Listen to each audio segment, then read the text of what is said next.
Good evening, everyone. Welcome to the August 11th, 2025 Economic Development Committee meeting. Is anybody else besides LakeCAM recording?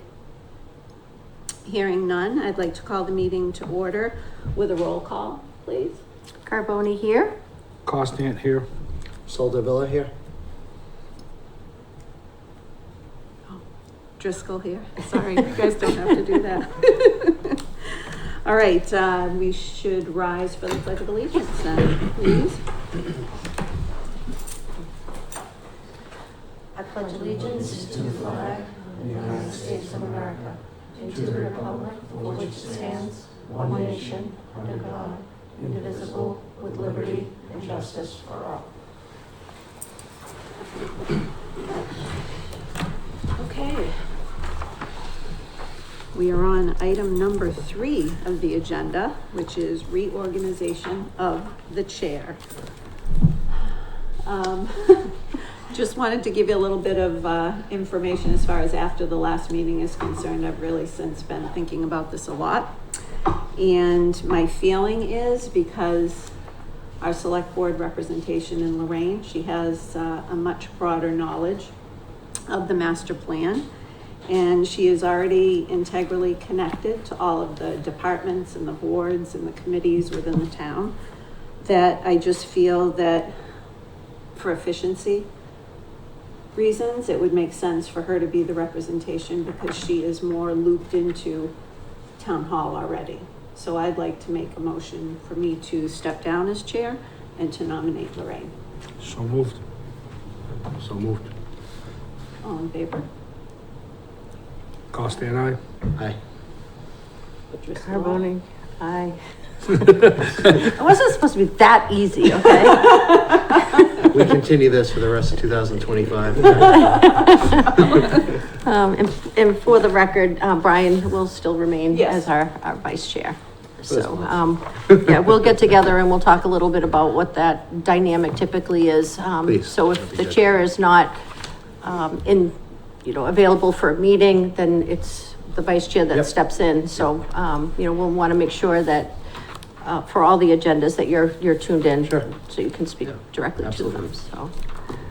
Well, thank you, but I know that you would have made a fantastic chair. Well, I appreciate that, but we haven't met in a long time, so this committee needs to get off on the right foot. Okay, so with that, after our last meeting, we did have a couple of appointments, from delegates from other, a couple of other boards, that we built into the charge of the Economic Development Committee. And one was our Finance Committee. We had to go to town floor to get that approved so that they could participate. And it was well received. So our delegate, is Larry Costant, and we're very happy to have you here, Larry. Thank you. Glad to be here.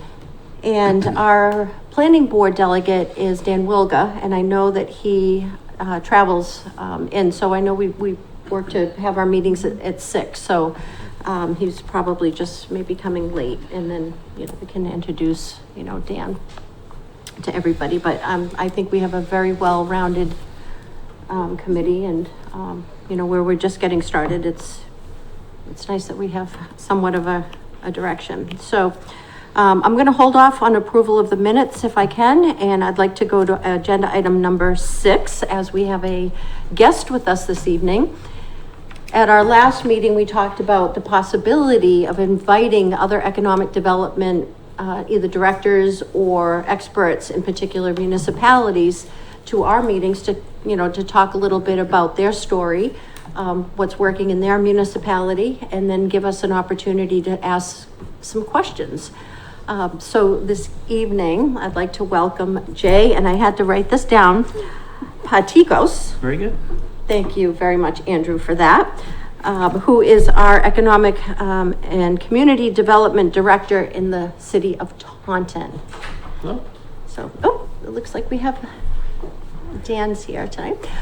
But welcome, Jay, Yeah, no, for thank you. taking time out of your schedule to join us this evening. So I'm No gonna problem. let you speak to your story. Yeah, I mean, so I've been in Taunton for a little over 2 years now. I was at Mass Development before that.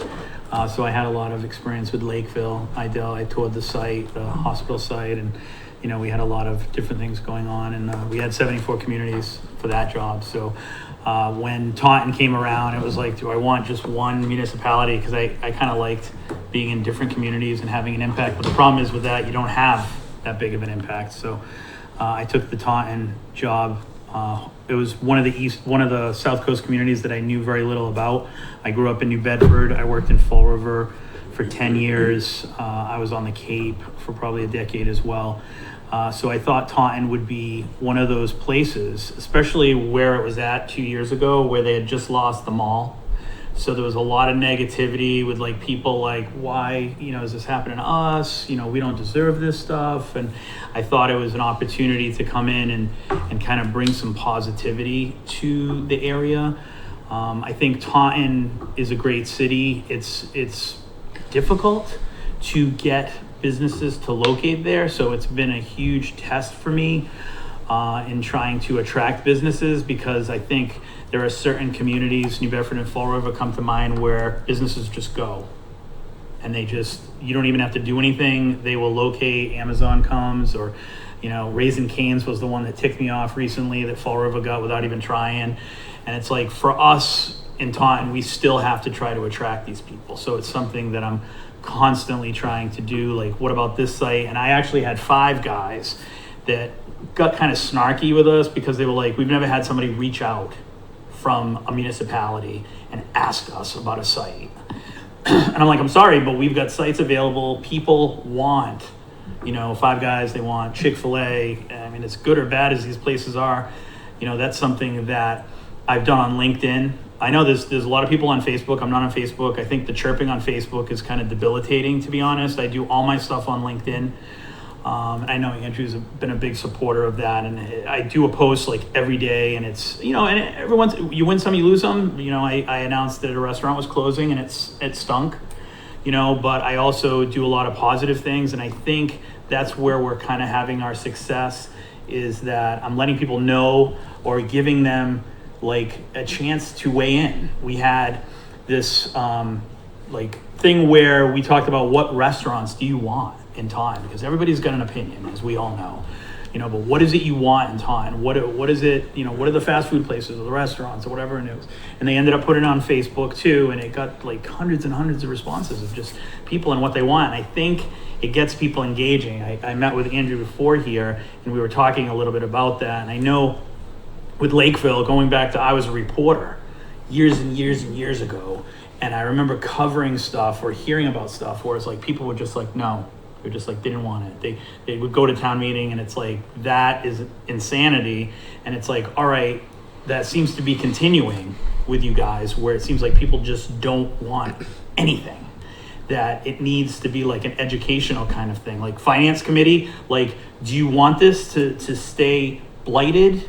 Do you want very little tax revenue, or do you want, housing? Do you want a commercial structure here that's going to bring in like 4 times the taxes? It's something where I think I can say this, and maybe you guys can't, that Lakeville and the residents need kind of a reality check of what's going on. I mean, I just drove in from the highway. This site is as blighted as I've ever seen a major road, and you guys have a ton going for you, but it's like, I mean, the Walgreens, I mean, we've got 3 Walgreens in Taunton. The 3rd one is closing soon. So Walgreens isn't even the best example, but it's a huge blight right now, in Lakeville. And I was going to ask you about what's going on with the Lakeville Recreation? Is that just empty? Because that's another one that I'm like, I've seen that one for years, and it's like, what's going on these sites? And I know the history of like the Cisco's and the Stop and Shops coming in and the town revolting. And it just feels like there needs to be some kind of educational component where it's like, you need to be careful, because something could come in here that you don't have a choice about, that could be far worse than anything else. And I'll give you an example. We talked about this a little while ago. Is we had a developer that had 100 units that she was proposing. And she just wanted to have a neighborhood meeting and be like, hey, can we talk about, 100 units and the whole, she fed them pizza, and they all said no, like right away. And it's like, you guys have no idea. 220 units can come in here, 40B housing, okay? So you got a developer here that's like, look, I'll do what you guys want. I'll do 100, 1-bedroom units, no impact on the schools. How about it? And they were like, no. And it's like, that's the kind of thing that I'm telling you about Lakeville. It's like, you got to be careful because things could happen that are way worse than a grocery store or a Cisco or something like that. And that's the thing.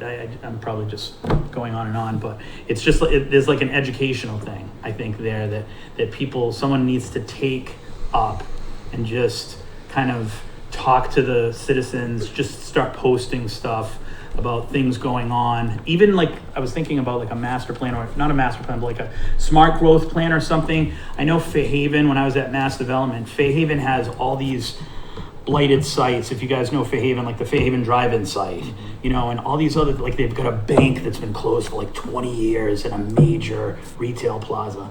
And he did this, he applied for this grant and he got it. And it was like a $500,000 grant that kind of proposed things that could go at the site.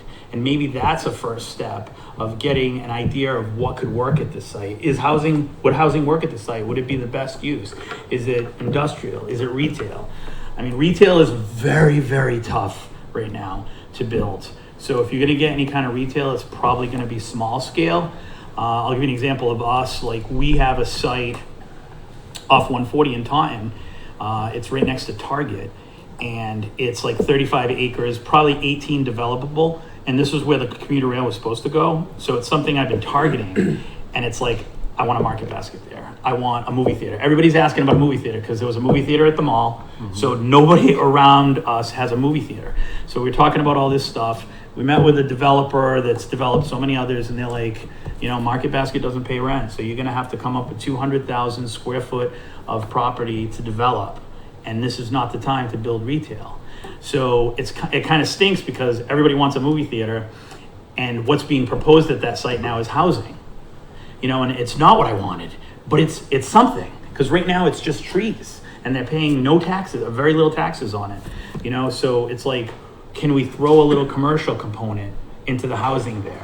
Can we focus on 1-bedroom units? Because right now I'm getting in trouble because we've got a lot of housing being proposed. So we're trying to push for like the littlest impact on schools, like a 1-bedroom, because I'm sure you guys are in the same boat where it's like, you don't have the capacity to add 50 to 100 kids. So it's stuff like that. I probably better to take questions because I seem to be going everywhere. Sorry. No, you're definitely kind of, because I know where Taunton is much larger and you have a larger commercial base. Do you run into concerns like with zoning based on this property that you just mentioned, the 35 acres, 18 developable? Is that commercially zoned? Is that business zoned? It's residential zoned. Okay. So it's one of the things that we were laughing about it when we met prior, because our city planner has been there for 29 years and he's tough. And, we have to try to, figure out, they don't want to rezone. And that's the tough thing. It depends on your planning board. If you've got a dramatic planning board here, the rezoning is going to be an issue. If you've got a zoning board or a planning board that works together, then maybe you can get things rezoned. But for that, it was a residential zone. So this 220 apartments that's being pitched works at that site. The retail, actually, that I dreamed of would be the problem. And the one thing with that is, like, if there was an appeal for, like, say I was going to build a movie theater in like a market basket or whatever, it would die there. Like, it wouldn't even be anything else we could do. So that was a concern. So zoning is an issue. You got to have a planning board, and we have a planning board where it could go either way. So the planner doesn't like to rezone unless he has to, kind of thing. So that's also a tough one. And I'm sure your zoning process for amending the bylaw or whatever you have, I mean, it might be a little different than, what we have here. And Dan Wilga is our representative from the planning board, which I'm very glad that we've incorporated the position, here on this committee, because that is a component that we're going to have to address at some point. And just on a side note, Andrew has put together a one-stop grant so that we could look to develop an economic development plan or strategy. Okay. So we should know more by October the end of October? Hopefully September, they say. October. Because that will help us develop that strategy. We have a couple of, corridors, 105 that you had come down, and we've got 18. And we have a majority residential, we have some, business zone in the red, and we have a few small, industrial zones, and I think one industrial B, zone. So we understand that there might be a chance that we might have to put forth, an amendment on zoning. And go through town meeting, right? It would Which go is through town inundating. meeting, yeah. That's nice. And we've done that with, properties or developments that have coming in, that, it was a proposed, would like to, rezone this to, business from residential or business from, industrial B, and, bring it to the town floor for the people to, to decide.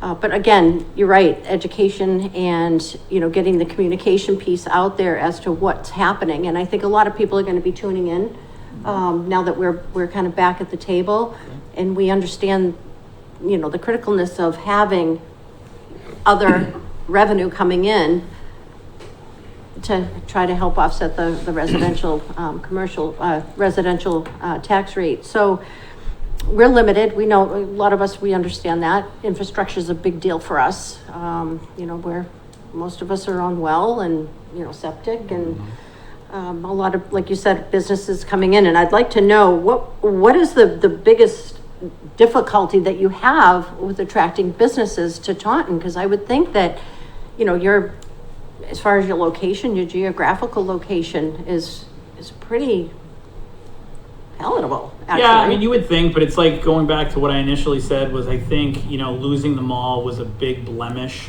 for people. Like, so just think of it that way. If you own like a Five Guys, are you going to go into a city that just lost the big mall? Like, there's something going on there. Like, I don't know what, but I'll give them a couple of years. And that's been the biggest thing for me.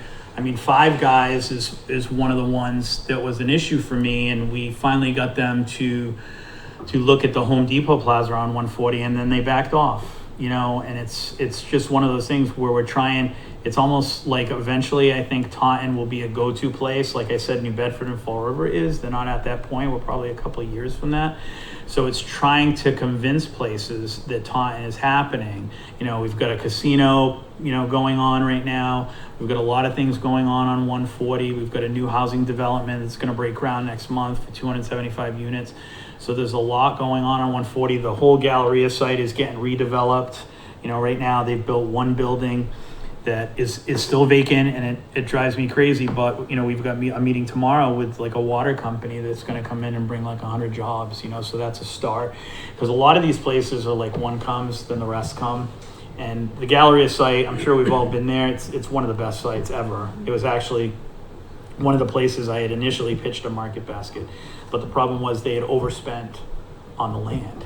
So when you have retail land that you're trying to attract a retail, business to, it's got to be a cheap piece of land. It can't be top dollar. And unfortunately, because they spent so much on the land, it's like $1 million an acre, which would make retail Jeez. impossible there.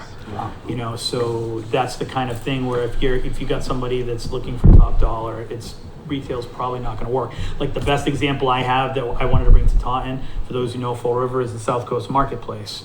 It's probably the best economic development story ever. It's got like 30 businesses there. Market Basket is the anchor.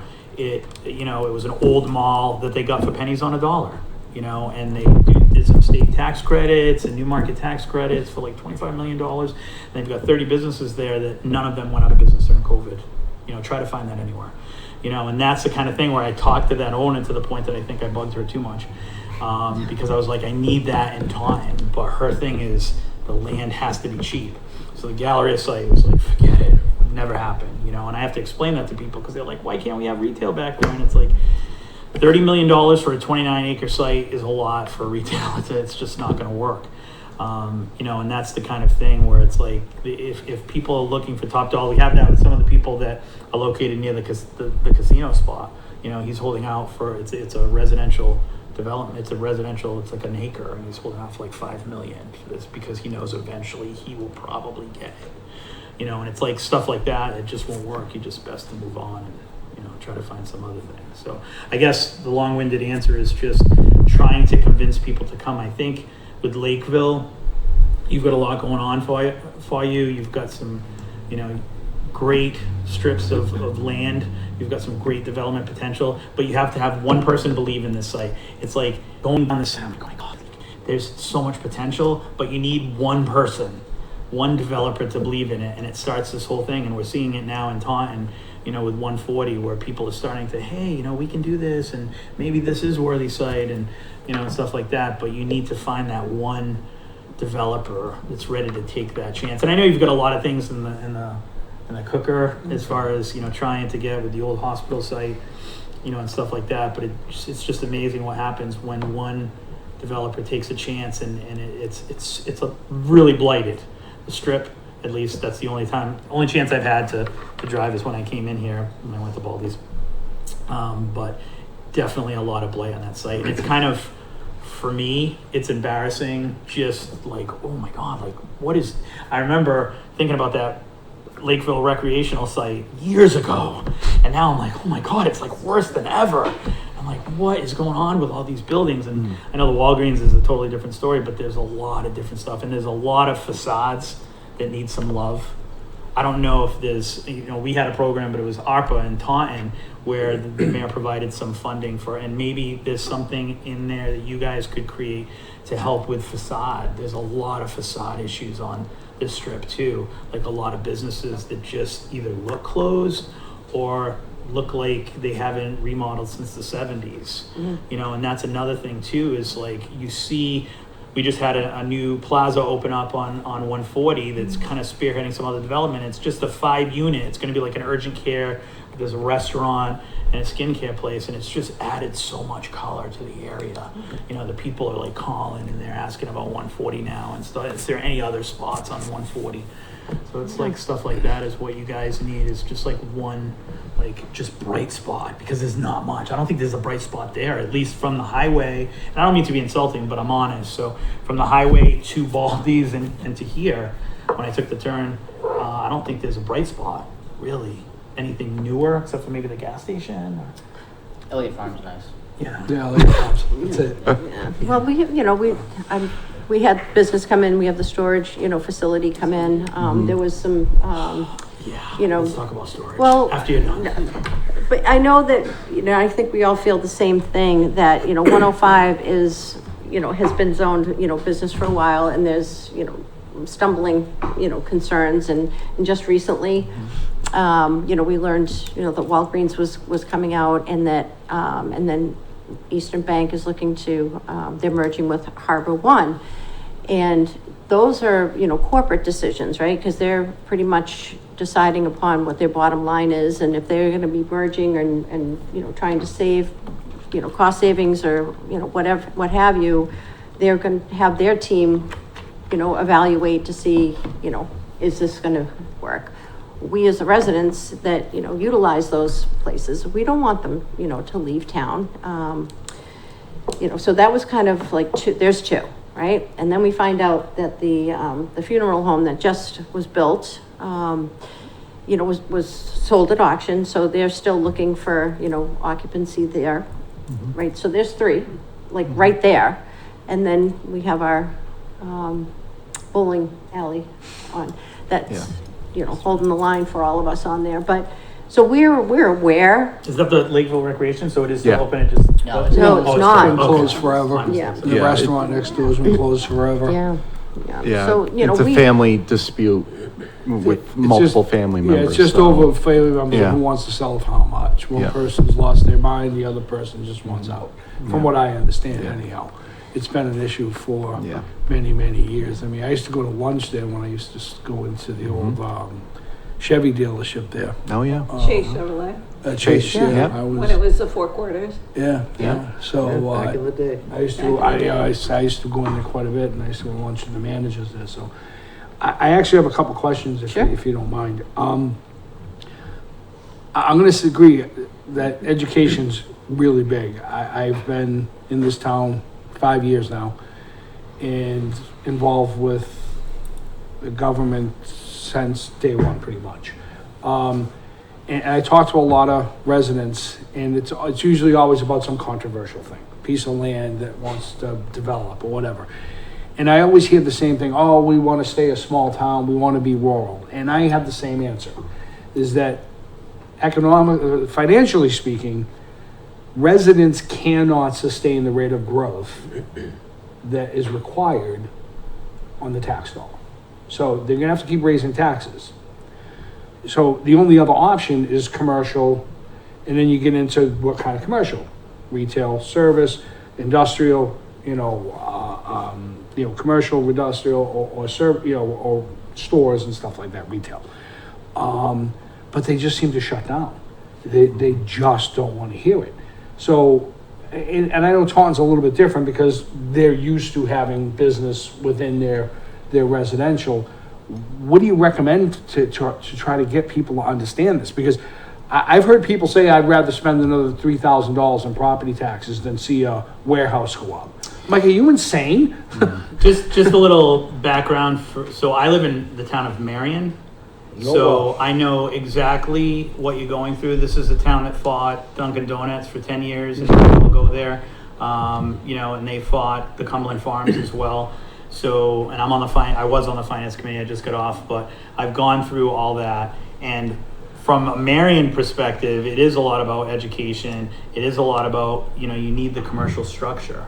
And I think, for me, posting on LinkedIn, it sounds kind of small, but posting little educational pieces about the impacts, what kind of tax dollars would come from a retail development as opposed to where it is right now.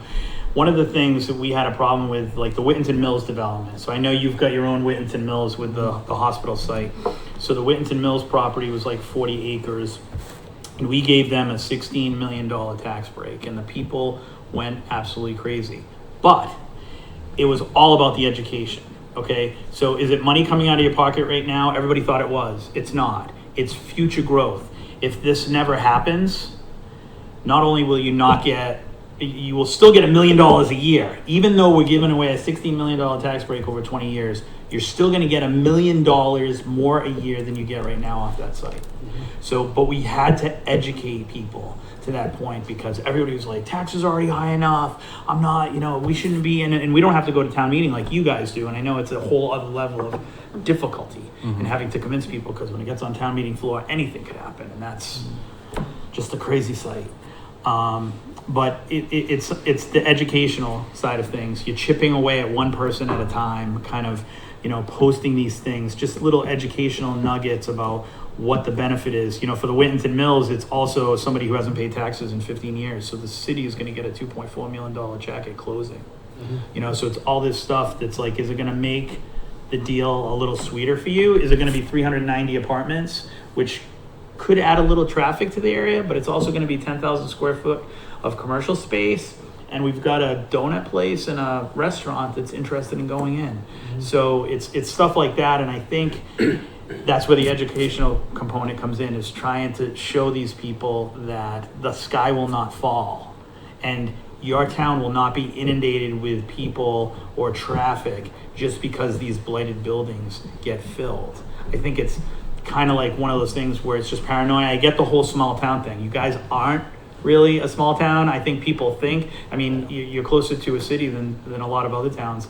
And I know people don't want to hear that, and I get that, but it's like developing these sites, especially along this strip, won't really do anything except probably better, the living experience for people and providing things. You guys have no supermarkets, you have no, very, very little retail stuff. So it's like, where are these people going? They're going to other towns. They're giving their money to other towns, and that kind of stinks from a finance perspective, where you could be getting it, So you think retail's a better way to go versus than say industrial or?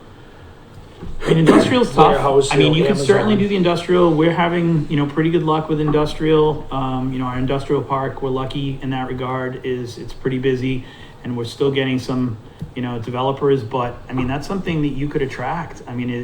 Because they're always looking. There's always people calling. And that's the thing, is I think you have Andrew as like the contact person. I would try to create somebody else, if you could, that can be the go-to person, because he's probably a little too busy. And one of the complaints I get from towns, including like the town of Raynham, is that they don't have anybody to call people back. So with us, I'm a full timer, so I have the time to call people back. So it's kind of unfair to the towns, but a lot of the critique I get is that they call, they're interested in a site, and no one ever calls them back.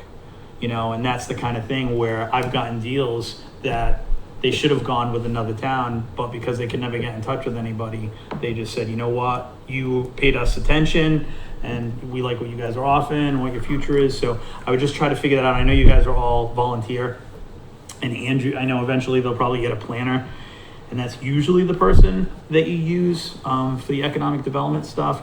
And you also want to figure out where like the leads are going. You're going to have the admin from the building department, and you're going to have the admin from the planning board that probably gets calls like, what's going on with that site? Or would you be interested in, this kind of retail? Or, I'm looking for a spot for 5,000 square feet, something like that. So you want to try to get those admin to like communicate that, because that's usually people just somehow call the building department or the planning department most of the time, and those calls can get kind of lost, and people want to feel loved. That's the thing. So we try to call them right away and help them out. I don't know if that answered your question. Sorry. Yeah. No, it's good. Jay, can I ask you a question? Well, thanks for coming and sharing your insight. Appreciate it. And so you kind of addressed one of my questions already, but to me, what do you find is really the biggest obstacle to attracting business to Taunton? Because for us here in Lakeville, we have a big pain point, and it's water and sewage. Mm-hmm. So we have that big, beautiful pond right up the street, and we give the water to Bedford and we give it to Taunton. And that makes it really difficult for us to attract large-scale business. But you mentioned something when you talked about where their site was that used to have the mall, that there's one completed building, and you're making some efforts to try to attract a company that's like a water provider or whatever it is. Mm-hmm. Could you expound on that? Like, what things do you have at your disposal? What tools do you have? What resources can you leverage the city of Taunton in attracting business? Because for us, as a committee, we have to try to determine what leverage we have to attract businesses. And right now, we're at a big disadvantage because of the water and sewer. You are, and the opposite of us would be, we have water and sewer to offer, especially with the mall site. Think about what it had. Right. So the electricity, the gas, the water and the sewer are kind of all there. Yep. So when they came in, their plan is to build 4 buildings. They are about 1 million square feet. Once this current site, which is 250,000 square feet, is full, they're going to build a 450,000 square foot building right on where the mall used to be. It's tough from a Lakeville perspective because you don't have the water and sewer, but it's not insurmountable. There are plenty of businesses that are building their own wastewater systems. I mean, it has to be something where, and I don't know how the TIF structures work, and I know you have to, go to town meeting, and that's a whole other can of worms, especially if the town comes out against it. But I mean, you've got a great location. You guys are right off the highway. I mean, this strip here, the other one, 105, it's an amazing strip of land. It's almost, and there's parts of Taunton that I call this too. It's almost like the land that time forgot, because it's like it's almost like the 60s again in most of the strip, and it just needs some color. So I don't know if there's a real answer to your question. I think you have great. It's just a great site. It's right off the highway, but it is a little bit of a challenge because they're going to have to build their own wastewater system. So, I have a follow-up question. Highway, it's highway access is huge, especially for industrial. If you want to do the industrial stuff, I mean, they like the Taunton Industrial Park because it's right off the highway. But it also took us 30 years to get a gas station at the busiest intersection in Taunton. So we also have our issues. Now we've got a second one going in, but sometimes it takes a long time for this stuff, but it eventually comes. So I already know the answer to this, obviously, because I used to work with Jay in the same physical office. How do you, do you just call up random people? Or do you have, a software that you use to, call up people? Oh, yeah. So we have Retail Sphere, and that's one of the things that we shared with Andrew. I believe it's $9,000 a year. And what it has done amazingly, it has connected me with, CEOs and their cell phones, and it works. Trust me. I think I reached out to McDonald's just on a whim because I wanted a sausage biscuit with egg, and I couldn't get one on 140, so I reached out to McDonald's, and I swear the guy got back to me like within an hour. The other, and that's more selfish, sorry.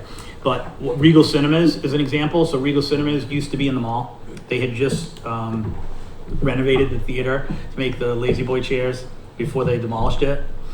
And I got their contact off of Retail Sphere. And the guy literally within an hour called me back. He's like, there's a huge desert for movies in that area. Find a good site. And this is the problem when you go back to your question is find us a site and find someone to build it.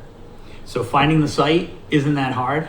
Finding someone to build it, like the 220 unit I told you guys about at the Target site, I threw in on a whim, like that I want a movie theater with the 220 units. So then we had a meeting and the guy's like, Jay, I don't think the movie theater is going to work out in this plan. We'll do the 220 units. And that was just a wing and a prayer for me because people are so desperate for a movie theater.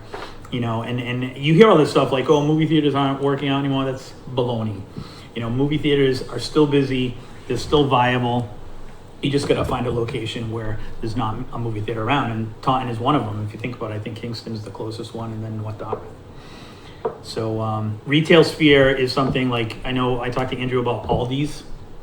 I reached out to Aldi's because we've got certain areas, like we have the True Keys. And I was trying to get something like a Market Basket, so I got connections to Market Basket through this Retail Sphere. But I also, Aldi's, like I reached out to them, and they were awesome. They were like, you know what? We don't want Route 44. We already have the one in Raynham. Their big thing was we don't want anything near a store we already have, which makes total sense. So we've been trying to do like the Winthrop Street side of Taunton, which is a food desert, just like you guys down here.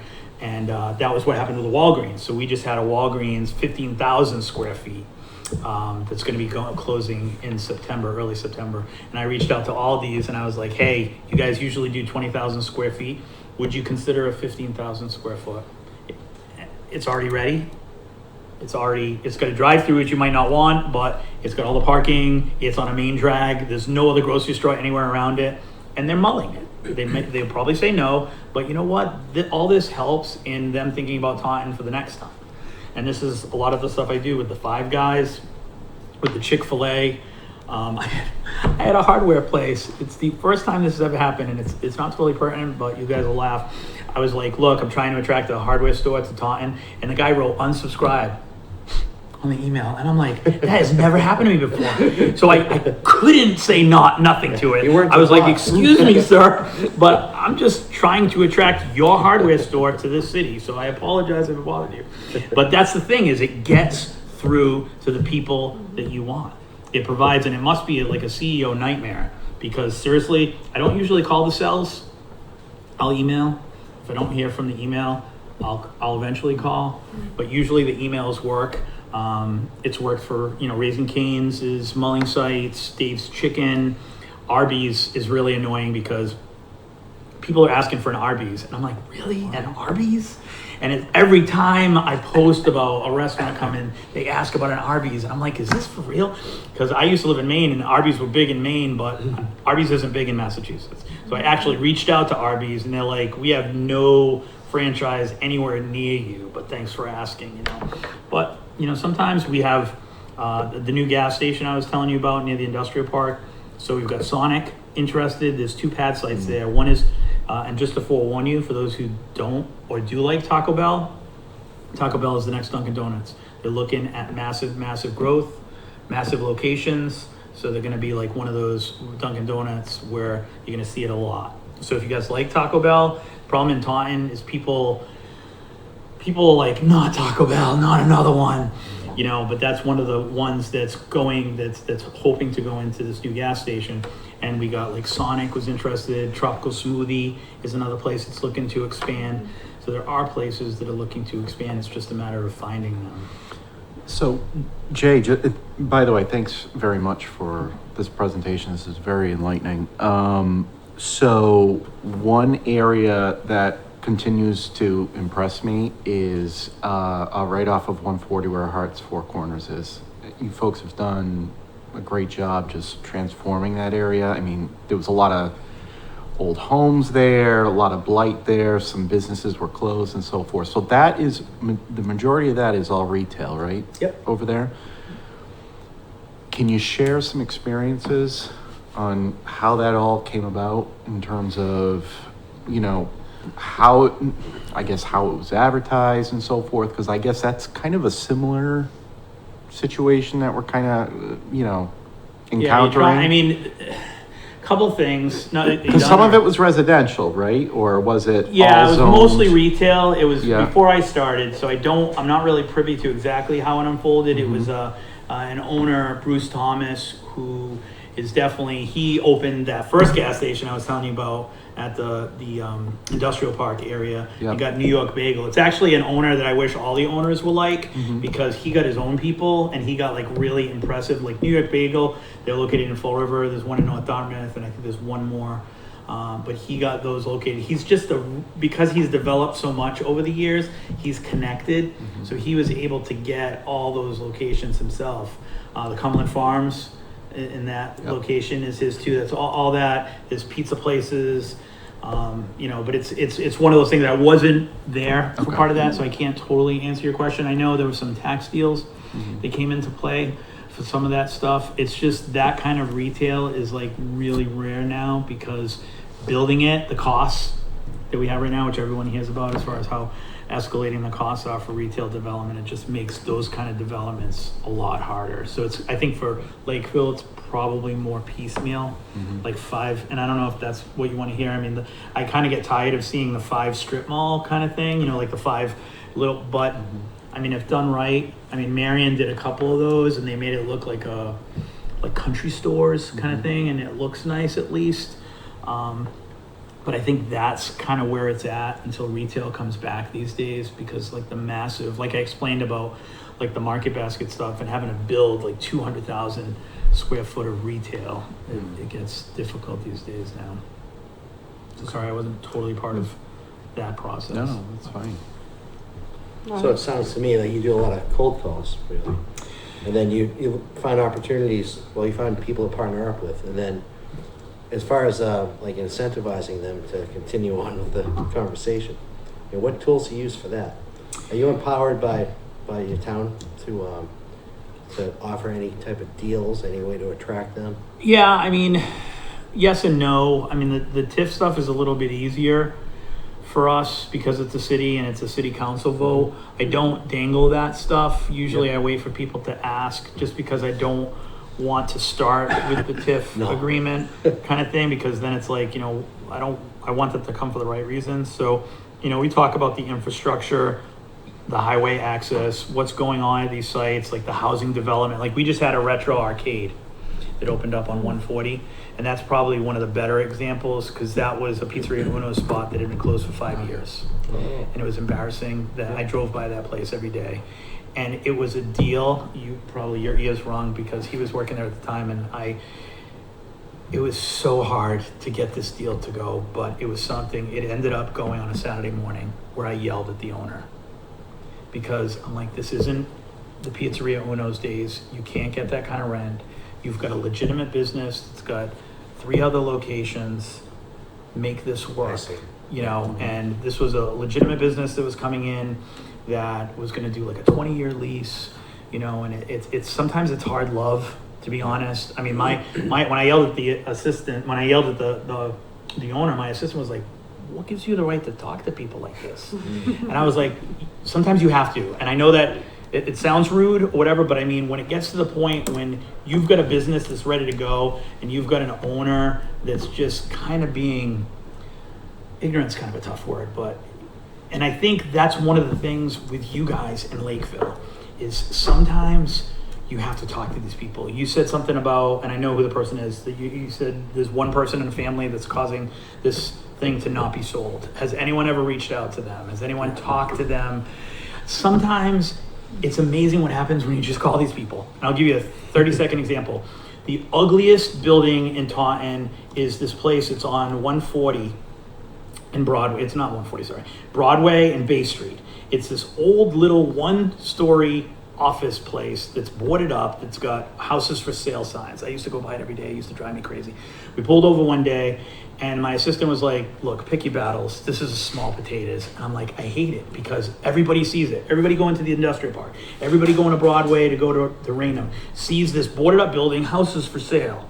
So I called the guy, and that's the one thing that you guys have for you is you can call the assessor's office and get the owner's name and information from the taxes. So you get a direct number, you get an email, it's the best. I do it every day, probably 3 times a day. This is how I get in touch with people. And I reached out to this guy and he's like, I bought that.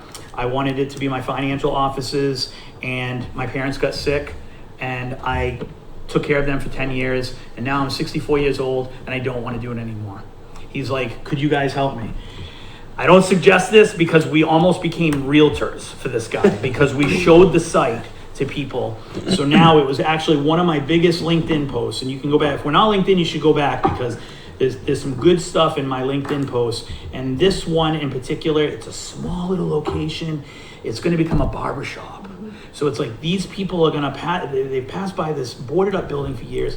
And this guy, it's like a 2-stall barbershop. It's going to be green with the barbershop in the front. And it's like this huge win. And it was just because I asked this guy. If no one had reached out, who knows what would have happened? It probably pays, people pay their taxes. It's mind boggling. They pay their taxes and they don't care. They're like, whatever, they can afford it. They'll just keep paying it. And it's like, no, that's not what you want. And that's not what Lakeville wants. Call them. Is there something we can do to get you to sell this site? Because having it be empty doesn't help anyone. We have a blighted task force now, which has kicked it into like tremendous gear where we're going after residential houses now and stuff like that. I know you guys don't have the power or the people to do this kind of thing. So for me, I just go after the really, really blighted sites, and I just reach out to them. There's one called Pops.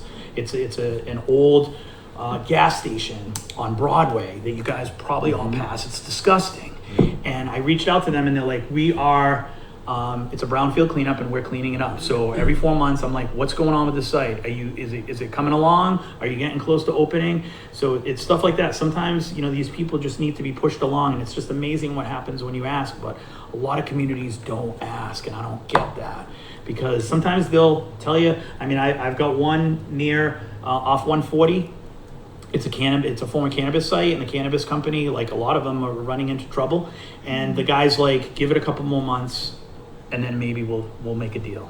So it's like, at least he's thinking about it. And I had to mail this guy a letter, talk about archaic, because his cell phone didn't work. I had to mail him a letter and hope he responded. And he showed up in my office one day and said, I got your letter in Dayton, let's talk. So that's the kind of thing where I'm like, sir, your site, it's blighted. We got to do something. We got to work something out. Love to get something there. We've got an industrial, I've got a frozen pizza manufacturer that's looking for a site that would be perfect for that site. Stuff like that. Yeah, because I think that was one of the questions I was going to ask Jay is, like,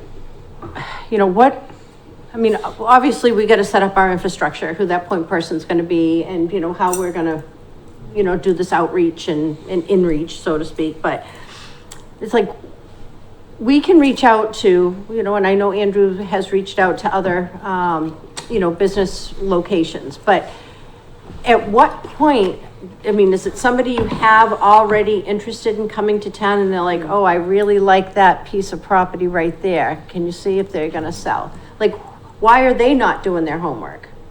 Do you know what I mean? If it's a company that's looking to come in, they're like, we have a team and we are looking at Lakeville and we're doing our homework. So I guess I'm disconnected with, at what point do you reach out to these people? And is it because you have somebody in mind that is looking to come to town and that's a perfect location, so you reach out to them? It's a little bit of both. Like you were talking about Hearts Four Corners, and that was an example of an owner that really went after the businesses and knew what he was doing and knew who to contact. That's pretty rare. Okay. Businesses don't know who to contact. And to be honest, I'm not sure if I want them contacting businesses. I'd rather do it, or at least figure out who are they attracting. Like, it might not be anything that you want. Sometimes these things get, you picked the storage site and I kind of gave you a face because I hate storage. Because storage, and I know we do this economic development meeting with Berkeley and Dayton, and they're like so excited to attract this storage place. And for me, like Taunton has, and the fact that you have one on your main drag is like, they are taxpayers. So I'm not going to be totally mean, but the economic development impact for these massive sites is like a half a job, if that, you know, and I know they do a good job and it's beautiful, but it's not attracting anybody but hoarders. Apparently most of us are hoarders now. That's why there's so many storage sites going on. I mean, I had somebody at LinkedIn that reached out and he's like, hey, I'm from Storage USA and I want to locate in Taunton. And I'm like, sorry, not interested. When do I ever say that? But I'm like, no, not storage. We're not doing any more storage sites. Sorry, because the impact is just so minimal. So I getting back to your question, it's what kind of destiny do you want to control? Like the problem is you don't have anybody really that can do that, that can reach out. But most of the owners don't know who to call. They don't have any idea. They just know they have this site. They don't know what it could be. They might not even know what it's zoned. Some of them don't. I mean, there was one that I'm trying to fill. The guy didn't even know his square footage. I'm like, I can't, and I couldn't find it. I'm like, I can't help you if you don't know your square footage, you know, but it's like a lot of them don't, they're not connected. They don't know where to go. So we want to basically create the narrative. So we know through our master plan, you know, basically what our residents are looking for. And we'll go over this tonight too, but Laurie was nice enough to bring us the survey that we did back in 2013-14 about what the residents are looking for with business and you know, what they want to see here in the small business, what they would like to see here for the support from the town. And where was I going with this? I just had a moment. So it's about controlling the narrative, what we want to see here. So I guess we're being reactive, you know, through planning. You know, these developers come in, they've got their team, they do their research, they know what's zoned for this, they know what their setbacks are, they know what they can put there based on, you know, our bylaws, and then they submit plans to the planning department.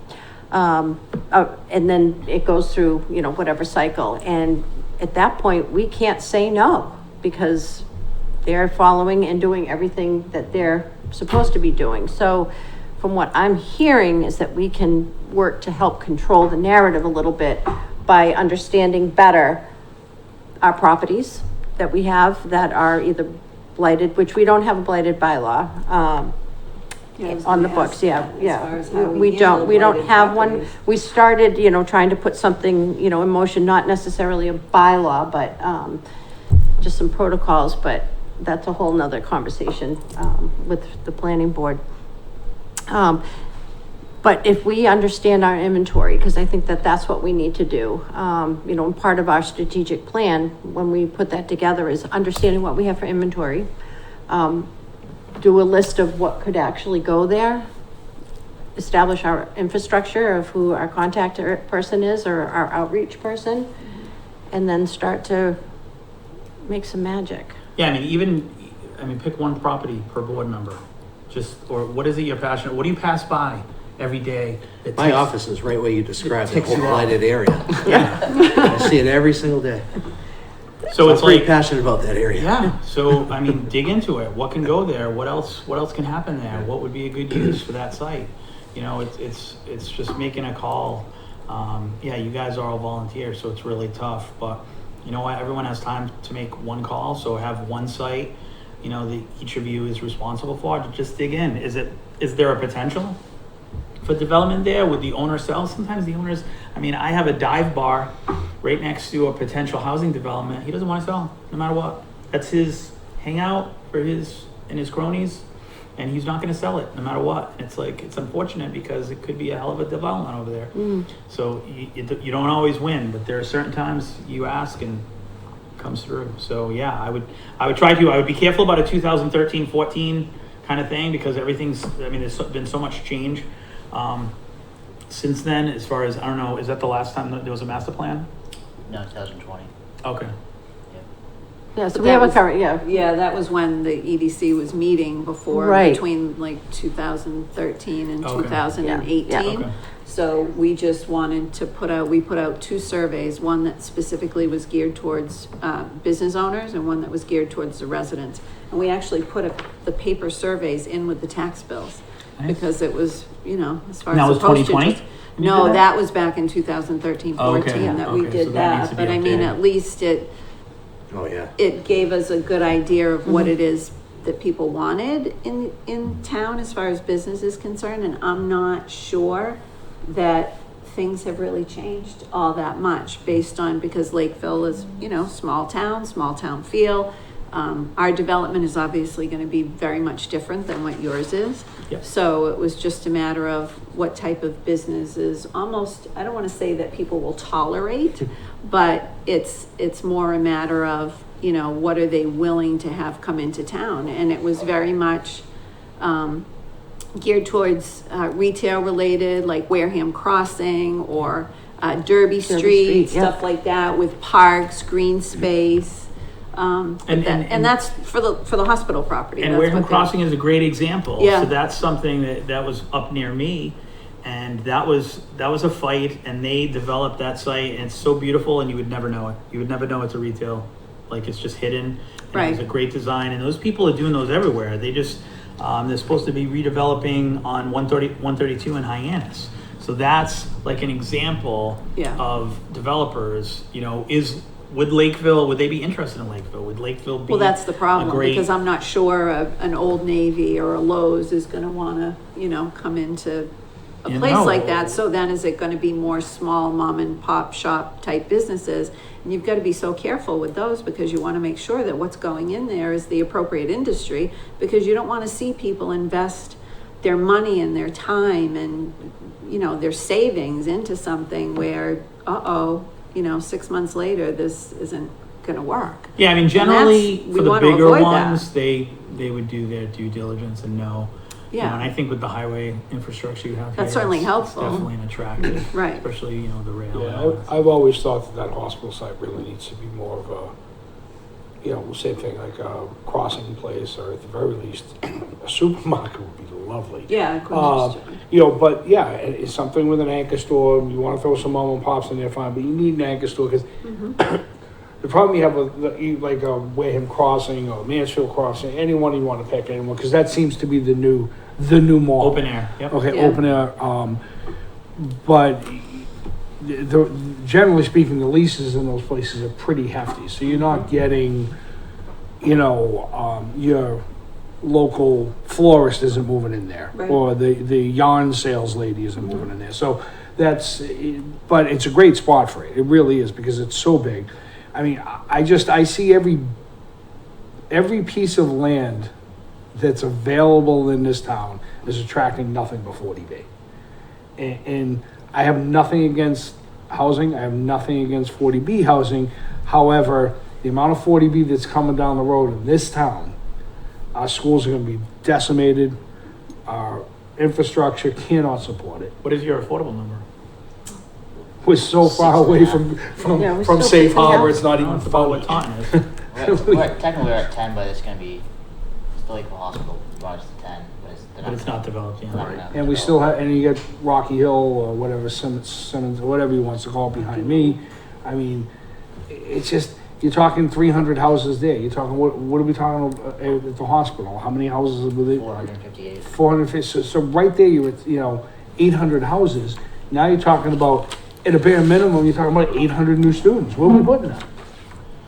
Yeah, So now just- you're gonna build a $32 million school? Who pays for that? Just remember, and this is probably you, because you'll be part of the meetings, is talking about the 1-bedrooms and the studio units. When the Winton Mills came in, they wanted 700 units. And the mayor was like, nope, and we need green space, we want less units, and we want 1-bedroom units. So they came back with 390, 62% 1-bedrooms. So the impact probably be a little bit more than this, but it's like between 50 to 60 new students for that development. I think That's the someone kind in of the thing that you want, Someone in the back has some questions. Oh, something okay. like that. Yeah. They don't care, and it's cheaper for them, and they'll do more units if it's Yeah, one but you bedroom. can't do 40B with, No, that's with- different. and that's what And you I'm- can't control it. Right, and that's kind of what and you can't stop it, really. I mean, let's face it. So I really think as a whole is between planning and zoning, everybody else needs to get together and just start looking at all this land, whatever land we have that can be grabbed, get it grabbed up and start thinking, because if not, we're looking at all 40B. Yeah. I'm telling you right now, he's here to stay. He's gonna keep building because he can get away with it. He loves this town. I don't know why. He loves Well, to I mean, go. he can only do so many because after a while, it's not, they can't push. Well, eventually, 10%. yeah, eventually we'll be in safe harbor. By then, we're gonna be decimated. All right, Noel, if you wouldn't mind coming up to the mic and just for the record, you know the drill. Noel Brillo, just a resident in Lakeville, and, you know, certainly there has to be some balance, and we're certainly going to be seeing housing. You know, the Lakeville Country Club, you know, and I'm right near there. We're all pretty much anticipating what's going to happen there, and hopefully that will be something that we can all live with. But you're right, the impact on the schools has to be considered. The one thing I just wanted to put in your minds is there is also another aspect of the economy, and it's agribusiness. And I've got to tell you that I spent the day with my daughter at Heritage and Sandwich, and she dropped almost $200 there. And what it is it's a nature conservation place where they have a little place for kids to play. They've got a waterfall. And because people in this area do like the agricultural aspect of this area, it is attractive. The other thing is, I've talked with Andrew about Coonamessett Farm in Lakeville, in Hatchville. And that man took 20 acres and made a bonanza. The money that man sees from that place, and it's got a petting zoo for kids. They have Friday night potluck suppers. They do farm to table activities. They do wedding venues, and people love it. They absolutely love it.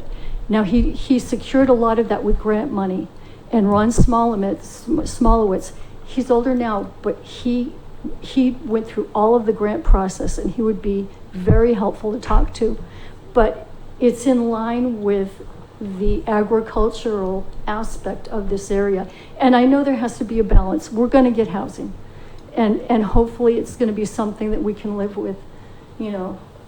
But please remember that there is something called agribusiness, and it's very profitable. My daughter dropped almost $200 on it. Was a nature park. Noel, what was the name of that farm you mentioned? Coonamessett Farm. And I lived right in that neighborhood when they first started, and everybody thought, oh God, what is he doing there? It was a sand lot. There was nothing there. And he developed, you know, farming, you know, acreage. He grows vegetables. People have a CSA there. If you can imagine Elliott Farm, magnified Yeah. with a petting zoo, you know, where the kids can go in and see a llama, and they love that. You can buy plants. People, and I'll tell you that my yuppie son and his wife will leave their Shishi area in Plymouth to come up here to go to like Keith's farm, which is unfortunately the owner passed away, I guess. But they like picking pumpkins. They like doing things where the kids can get out into nature. So a balance, you know, but remember that it's a thing, and it's a very profitable thing. If you do some research on agribusiness, I think you'll be surprised. Ma'am, So where did you say that was located? What town? in Hatchville, it's in Falmouth. Okay, thank you. We'll look it up. Yeah, it's a wonderful They have place. an neat inn suggestion. there too, though, I think. Pardon me? I'm sorry. They have an inn too, Coonamessett Inn. That's No, in Falmouth. No, that's downtown. Oh, that's in downtown okay. But is Falmouth. it the same owners? No. No? It's Coonamessett Farm is actually, they have the benefit of abutting Coonamessett Pond. Oh, okay. So they also do kayak, canoe trips to there. However, something comparable could be done in this area. Yeah, If 20 acres. You know, when we put together, there's so many, and I don't know how much you deal with that, but there's so many elements to this conversation that we're having this evening, because we have our open space bylaw that we're talking about. You know, we've got our agricultural commission that are looking to reach out to our farmers and, and see what the potential of their 61A, chapter land is looking to do. And, employment, we're looking to, help employ our residents. I think that a and conversation with Ron Smolowitz, you walk away with a lot of knowledge about grant money. Maybe it's a field trip. Maybe it's a field trip for Okay, us, so you take never it. know. We like to go out and do Thank that. you. Thank you, Noel, very No, much. she's totally right. We just went and shame on me. It was the first time I went.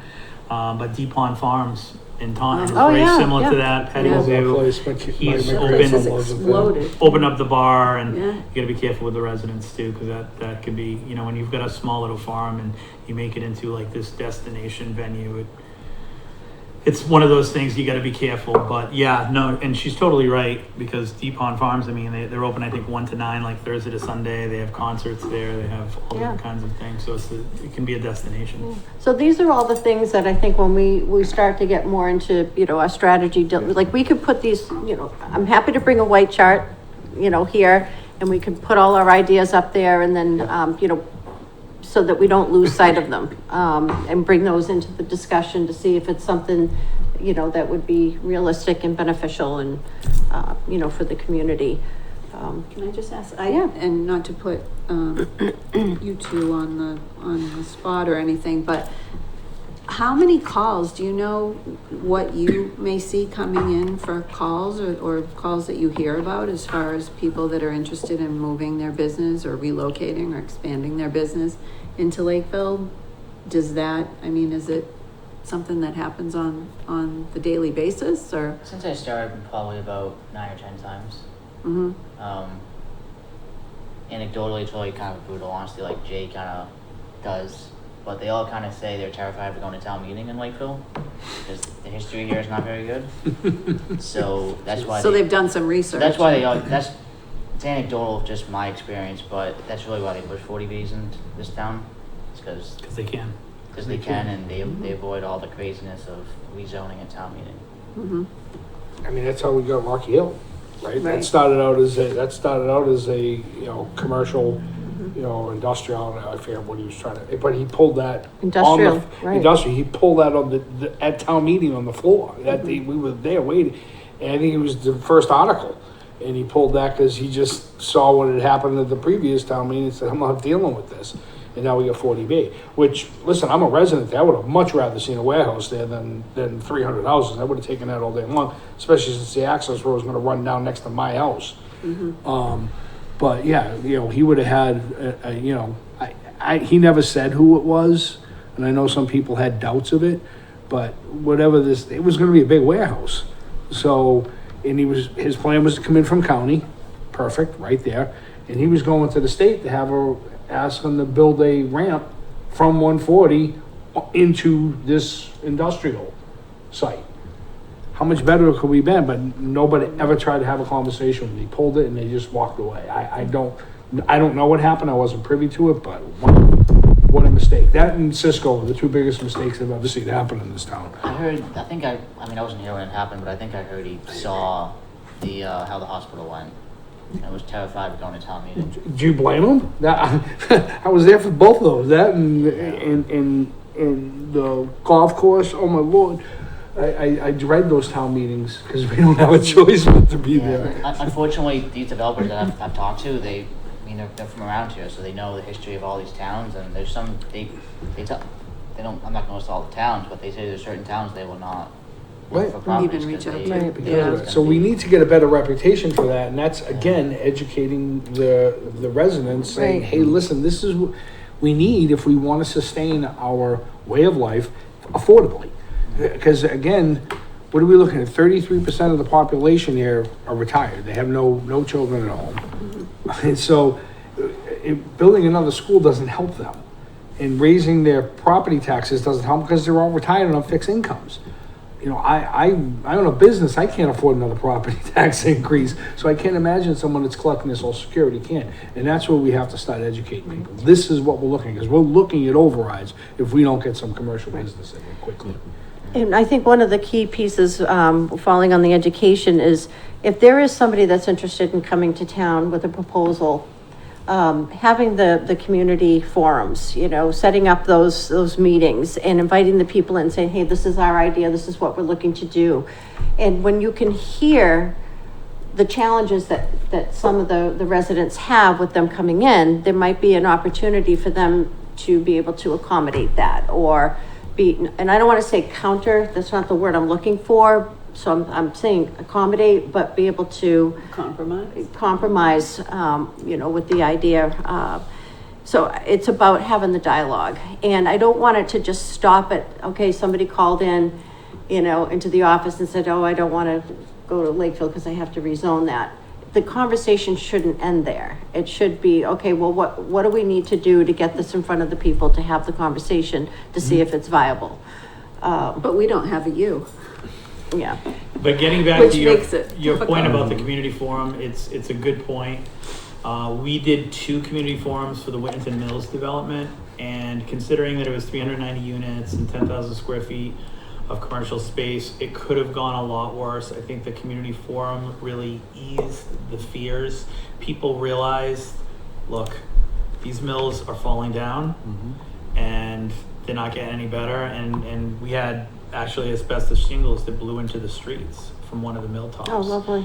You know, so it's like educating people that this isn't going to be the end of the world. It's going to be mostly 1-bedroom units. There's going to be hopefully a donut shop and a restaurant here. You know, they're going to have their own kind of community there, but they'll be going and reminding people what used to be.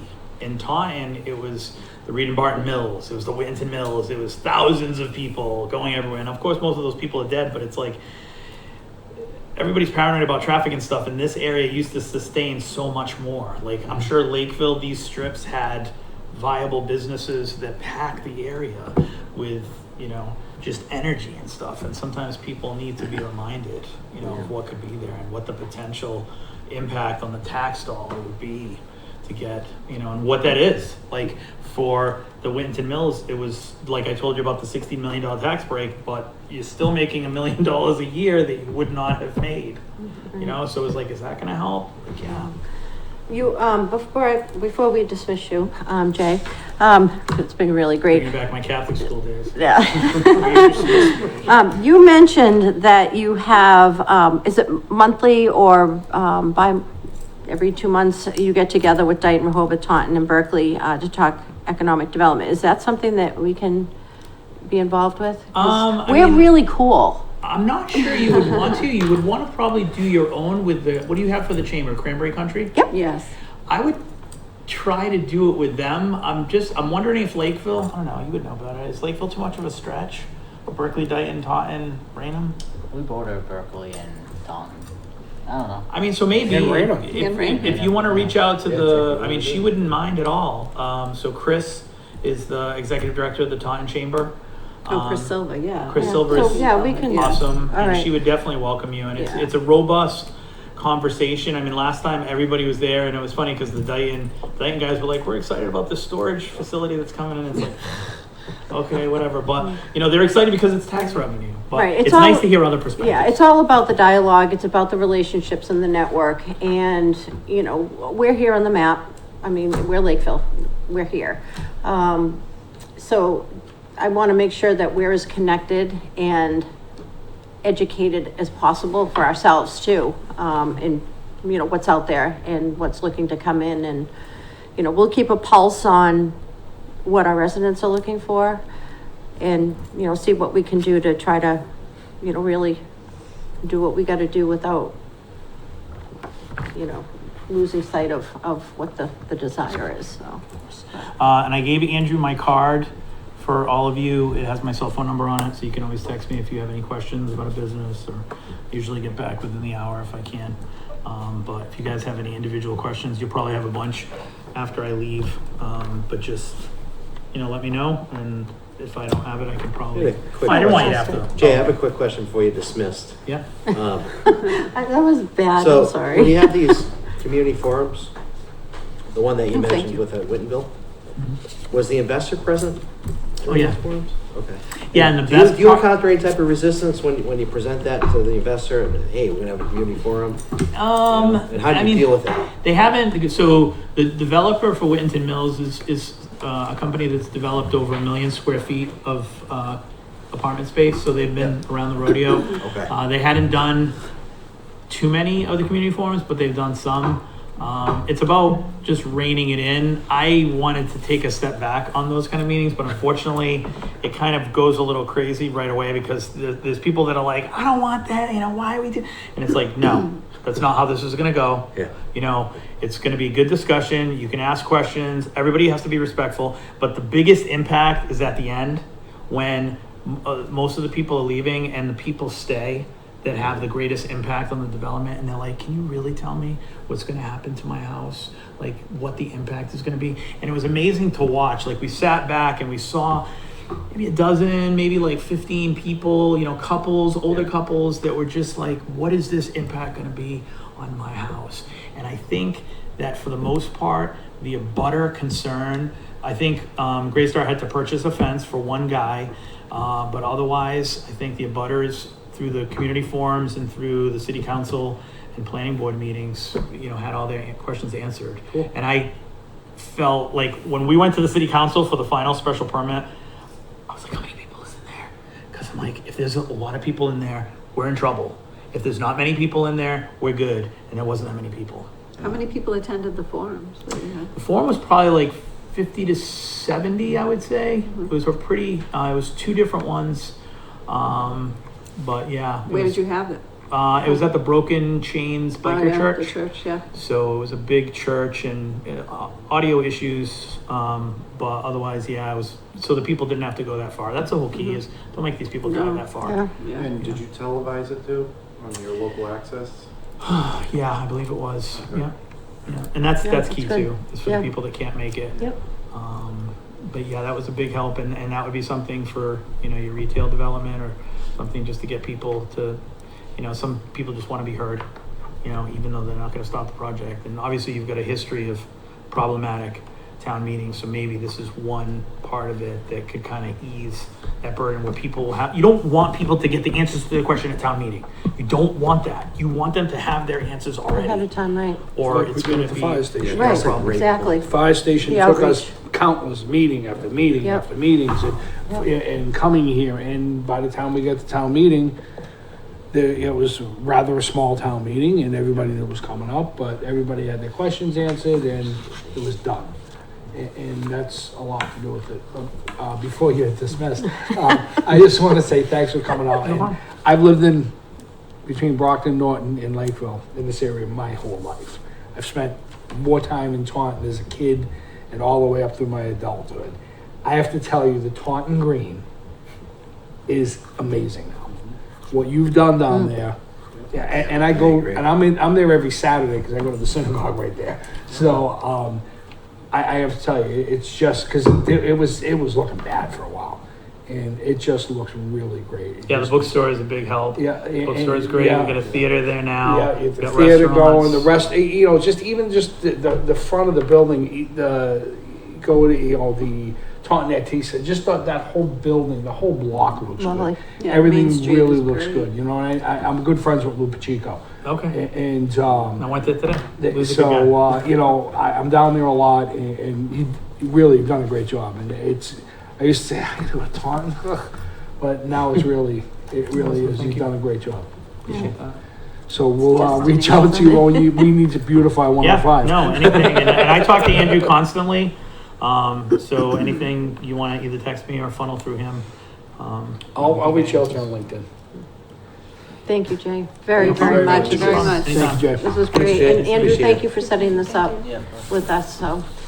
Enjoy your long commute home. Home to Marion, Dismissed. All the way to Marion. back roads. Oh. Well, that was wonderful. Oh, that was enlightening. Yeah. So, cold calls. Something. You got the personality for it,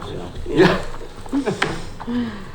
Okay, just real quick, approval of minutes. I know, Emily got those out, to the committee. Did you all have a chance to just take a quick look at them from June 14th? I Yeah. know Larry and, wasn't part Dan, of you it. weren't here, but that doesn't mean that you can't, weigh in. Brian, Larry, you good? Yeah, I'm good.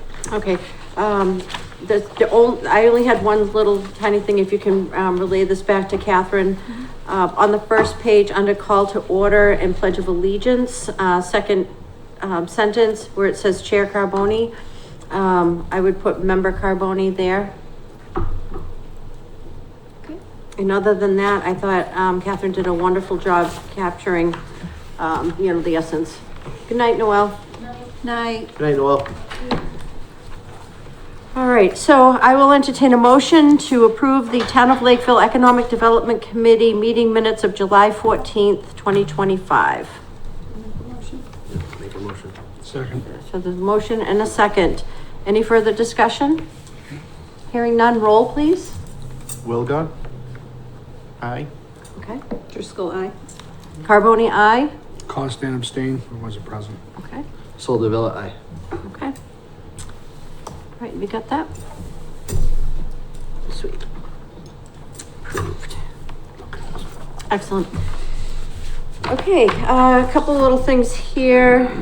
The current business guide copy, this is a document that was created, back in, we're gonna get better at, version control, as we create these documents.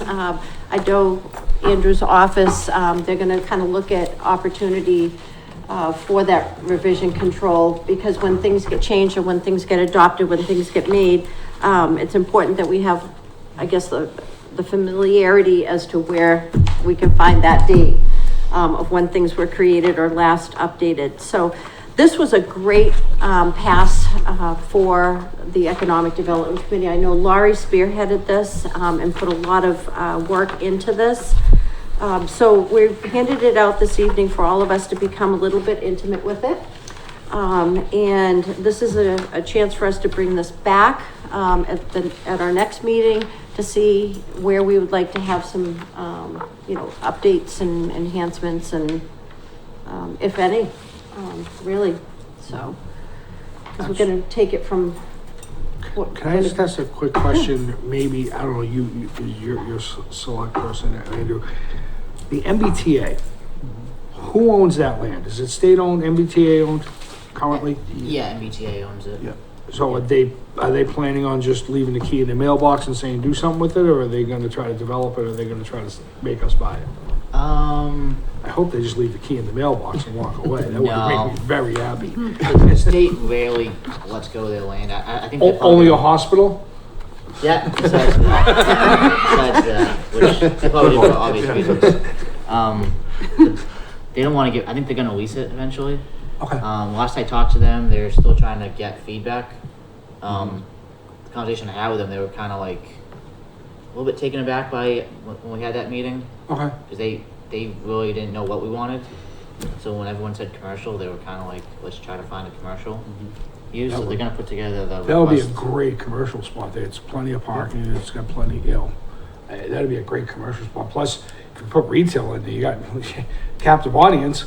How many houses are there now, or condos? A whatever? lot. There's a A lot, lot, yeah. right? Plus- That's a pretty great spot. And when the hospital goes in, that's another. And we could have Yeah. little to do with that, and it could benefit us immensely just in tax revenues. Yeah, because a portion of that property will still stay with the MBTA for the Cape Cod Flyer. And then a portion, I forget how many parking spots, I think it was like 200, which will stay as Yeah. part of Yeah. that. The Cape Cod Flyer is gonna stop there?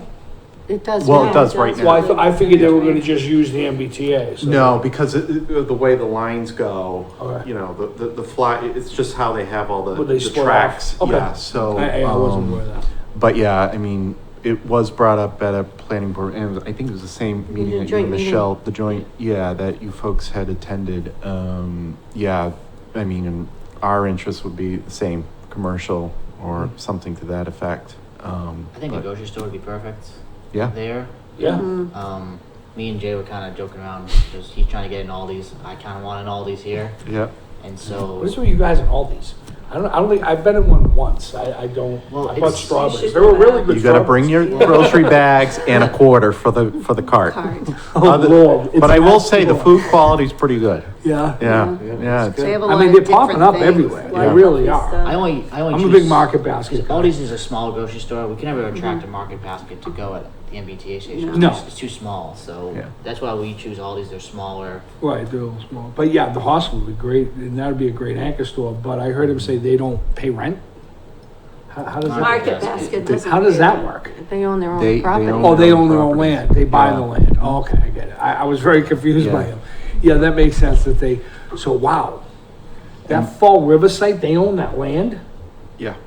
Yeah. In Plymouth, all those, you know, I Market go to the New Basket, Bedford one yeah. 3 times a week. Market Basket Shopping right at the now show, I call it. is in a little bit of a pickle with their family dispute right now. RDT is kind of, on the outs at the moment, but I mean, you know, hopefully they come to a resolution. Market Basket. Or they're gonna go back to Jamula's and Market Basket? Yeah. Also, Market Basket, they need a lot of traffic. Yeah. I don't think the traffic on Main Street here is enough for them. Well, you're right off on, the hospital, you're right off on, off of 495. It's pretty, I mean, They want to go right by the store though. They don't want it like. oh, well. Just think of it. Think of And all the even, master even then, it markets just are. makes it. Yeah, I know. I know, but. All right, Andy, I'm sorry about that. When I saw the MBTA thing, I'm like, hey, wait a minute, what are we doing here? Yeah. All right, that's good to know. What about that retail sphere? The thing software. that Jay was, that Jay was talking about, Yeah, $9,000 That's a pretty cool. year. $9,000 a year. Yeah, so how would You have to we ever? generate a good return on that. Yeah. Yeah, for the no, town. that's So I true. did a demo my first week on the job here. Yeah. Our price was about 5,000. Okay, Um, cause it depends on the town? Yeah. Is it- How Yeah, much traffic get you them would down to draw 4? from it. What? Can we get them down to 4? Probably. All right. Probably. It was a pretty cool system. Yeah. It was like one of those things. I thought a town planner would probably better be equipped to use it. No, it's if you can get that kind of resource from it, I'm not sure how, Basically, it sounds like the CEOs aren't happy it's out there, but. it's a huge map, and it's all these businesses that are looking. Like I use Smoky Bones because that's one of my favorite restaurants.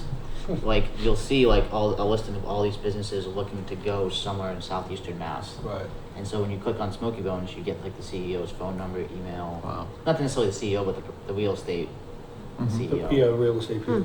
Yeah, I just- decision level makers. I just have, I know that like chain stuff is easy to grab, but I always find it, they come and go. Like, for example, you go to Smoky Bones, or right there was Olive Olive Garden. Garden, Yeah. that blew apart. Right across the street was Pizzeria Uno, that blew apart. Right over there was Fridays. TGA Fridays, that blew apart.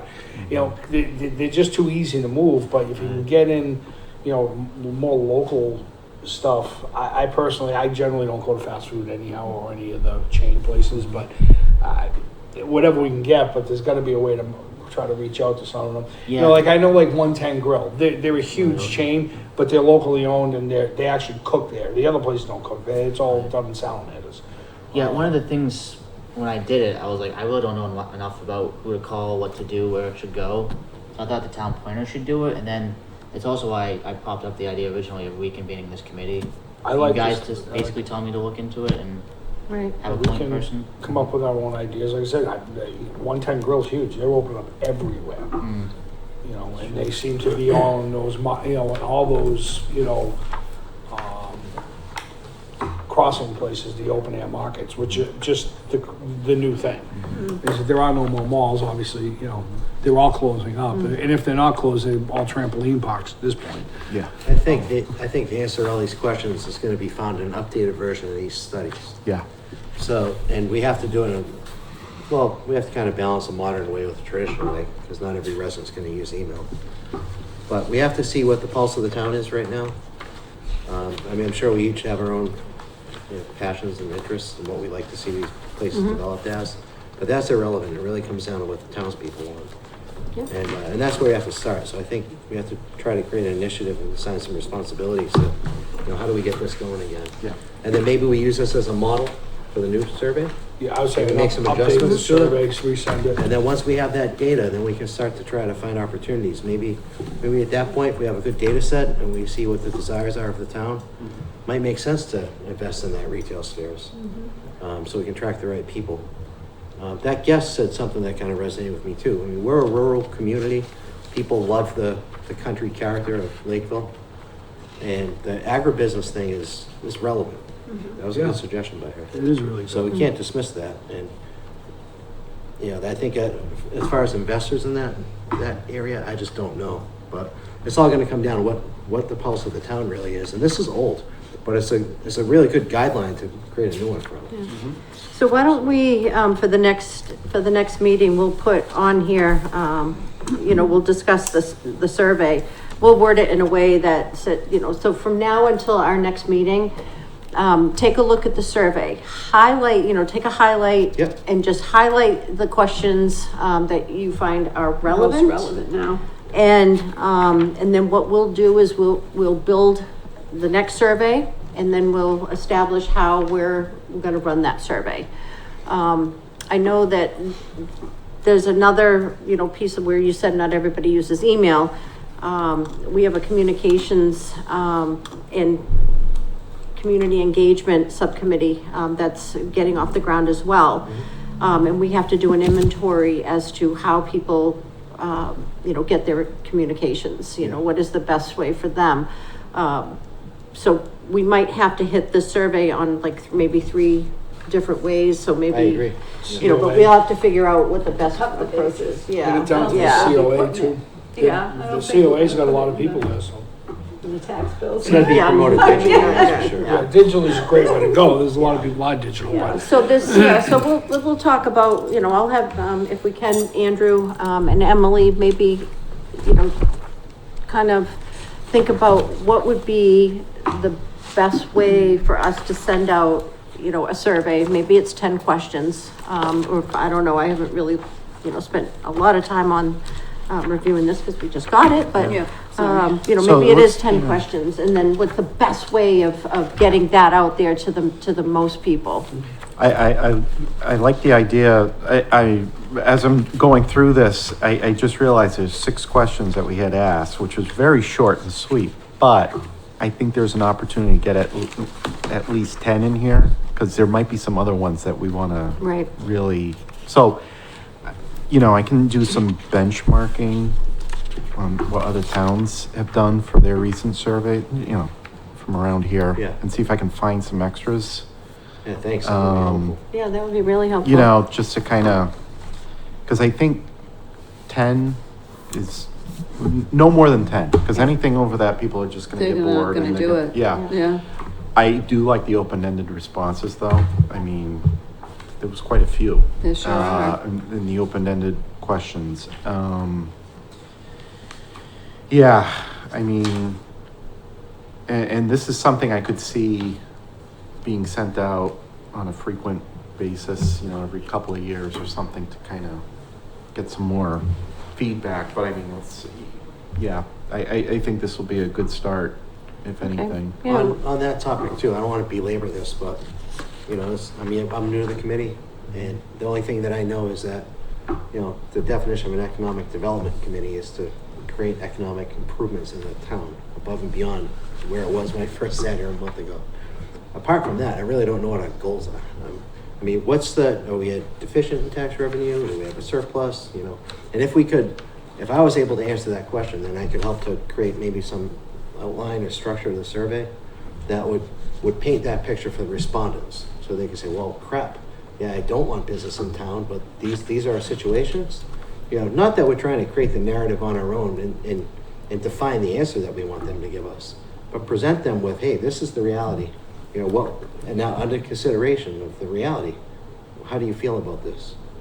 When I look at this, there's not that much context to that. When I get this, with regard to business growth, I'm in favor of no business growth. Right, But if right. I have some context, like, Right. oh crap, Yeah. the town's really in a bad way. So maybe we How can we create the balance this narrative, need? create a cover letter for the create the narrative, Right. that would go with this. Yeah. And with and regular this is marketing what it is that we're tactics, like doing. Get the message out a few times. Yeah. So people have the opportunity to think about it before they receive the survey, have a chance to think about it. And I think part of, if we are awarded this grant, which I'm really hoping that we do, I think it was a $90,000 grant, right? To really put together a strategic plan for our economic development from a town. I think part of that will be would be a survey. So we're already, that much, ahead of the curve here. because we're still gonna move forward. I don't wanna wait until September. I don't wanna wait till No, October. same. Yeah. I wanna Yeah. start now. I wanna understand our inventory now. I want to, get an updated response Yep. from our residents, of what they're looking for. And, talk to other, directors from other communities, maybe do field trips, and let's try to really encompass what we learn and, try to get something going here. Yeah, I agree. The best thing we can do is learn, and sharpen ourselves so we can serve the town better. Yeah. It definitely comes from learning. I think we also need to try and embrace the businesses that we have Yes. too, because one of the things that we had done years ago was, did a couple of times when a new business opened, we would go there, like members of the EDC would go there. A restaurant opened at the old A-frame on Yes, on yes. 18 before that got knocked down. Wow. Yeah, That was a while ago. Yeah, but Yeah. it wasn't when it was the A-frame owner, it had changed hands Yeah, multiple and we times. went. But I think it was the last Yeah. people that owned the restaurant there, but the We members did. of the EDC, we went out for breakfast there. But I think it's important to ask them about the challenges that they faced, as they were going through the process in order to start a business in town, to see what, if we can improve on those things and try and make things a little bit easier for people coming in. Do we have a count of how many businesses, whether it be commercial versus retail versus whatever it may be, as a, We probably have a Inventory. list, Yeah. we probably have a list of people that, for DBAs, for Yeah. sole props. Yeah. I'm sure that for anybody that you issued a business certificate to, but if somebody doesn't have a DBA and it's like an S Corp or yeah. whatever, I don't. yeah, because I was thinking that even if you do have a business certificate, it's one time. Yeah. But our town clerk, probably, has a database of, all those that have come in. But whether or not it's still there or not, at least, that would probably give you the best, Yeah. I think Or we you can look pretty at- much pick off just about all the business in this right? town. I mean, It's you not could, that you hard. could open up the assessor's map and you could click on each one of the properties and, I could, I you knew where I kinda was coming. Figured that was coming. Aren't you glad you asked? Get the, tax roll. Right? Yeah. But no, I think Laurie, it's a good point because it's not just necessarily about, bringing in new business. It's making sure that, the needs of, our business owners are, Right. you know. And I think that'll help us further develop this minuscule guide that was put together. Oh, I think it was I think we need great. to- But I think we can easily build on that as far as licensing and permitting and what's Yes. required and who they Yeah. meet with. And Yeah. it truly a guide so that it walks someone through the process, but it also goes back to that one-stop shop thing that I was talking about Yeah. before. If you can get all the players in one room, how much easier would that be for a Right. business owner to just Yeah. take that'd be a care good of tool. everything in At one once, afternoon? Yeah. Does the town have an IT department? Is it outsourced? It's contracted, outsourced. Okay. And they can make changes to the website and, We, Okay. We can. we can do that internally, yep. yeah. They have, That's they your have, they have a committee for responsibility. that. He's IT, he's. Well, they have a committee, they have an IT committee. Yeah.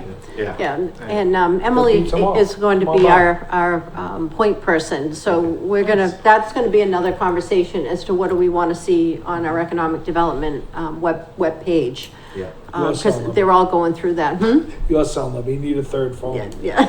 You're looking like a bookie already. Yeah, right? There you go. But on this note, look at Taunton, because when I was on, looking through Taunton's economic development, they have a business and, it's a business and economic, I guess, guide.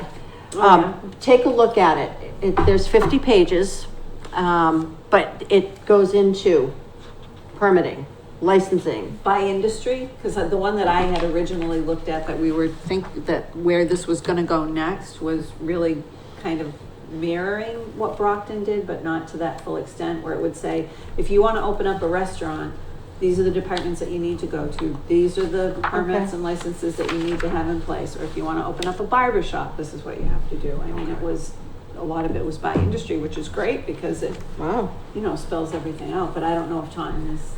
I didn't go, it was Yeah. 50 pages. I just kind of looked through and I'm like, oh, it looks good. But, you know, that's, and maybe, you know, take a look at Yeah. Brockton. But, so when we come back here, you know, with the next meeting that will determine the next date. So let's have each of us, make sure you highlight 10, at least 10 questions or, you know, that we can just bring to the table for discussion and we'll, you know, we'll identify 10 questions Are for we the gonna do survey. separate surveys? Are we gonna do Well, one separate has surveys 6. again? One for residents and one for businesses, or no? Yeah, Is why it don't, just why gonna don't be we do one? that? Why don't Yeah, I we, think that's a great idea. So come up with Yeah. 4 more on Yeah. this one and find 10 on this one we like? yep, yep. Okay, I can do that. Okay, so 10 and 10. 10 for residential survey and 10 for small business survey. All right, so that'll be our homework.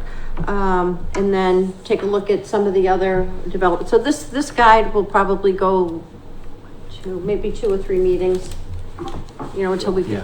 and even with our strategic plan, and if there's any changes, you know, that we didn't capture, that have changed since this was captured, you know, in town. So we'll certainly take a look at that. There was something else that, this is a handout, or this went out in your email. Just more for information. It's Lakefront Paradise. We had, a magazine, right? Wasn't it a magazine? Business View magazine. Reached out to Andrew and said that they would like to do a publication or story on Lakeville. And Andrew, Nate Darling, our Director of Inspectional Services, and myself were interviewed. We did it virtually, and it was quite nice. So this is just, and it's out there. It's on the website. you know. Nice. Yeah, I read it. So take a look. But there's, I mean, we could sit here for the next 3 hours and just keep talking about, you know, Yeah, things that we could go. I think it would be great if we could transition this into the prospectus piece, which would, you know, kind of tell the story, a couple business owner quotes, that kind of thing, Yeah. a letter from, I don't know, select board, Andrew, Yeah. whoever, you know. Yeah, to paint the picture of context. Yeah. Yeah. And Emily is, she's got some graphic, you know, background that she can incorporate into, you know, our deliverable. And maybe we become you know, we talked about branding, Yeah. you know, the economic development. So, you know, materials that, or presentations or anything that, you know, might be coming out of this committee, people would know that, oh yeah, that's the Lakeville Economic Development. So, Can I put a topic on the agenda for the next time we meet? what do you got? I don't want to get into it right now. We'd be here all night. But in this guide, the economic development guide, on page 3, and under highlights of development in Lakeville, you know, these are all our deliverables. But it says expedited permitting on the 65 plus or minus acre former Lakeville Hospital site. Oh, yeah. One thing I'd like to talk about next time we meet is why it's exclusive just for that. I know why it is just for that, but about the possibility of expanding permit expediting and maybe other avenues of business. Because that's a huge one.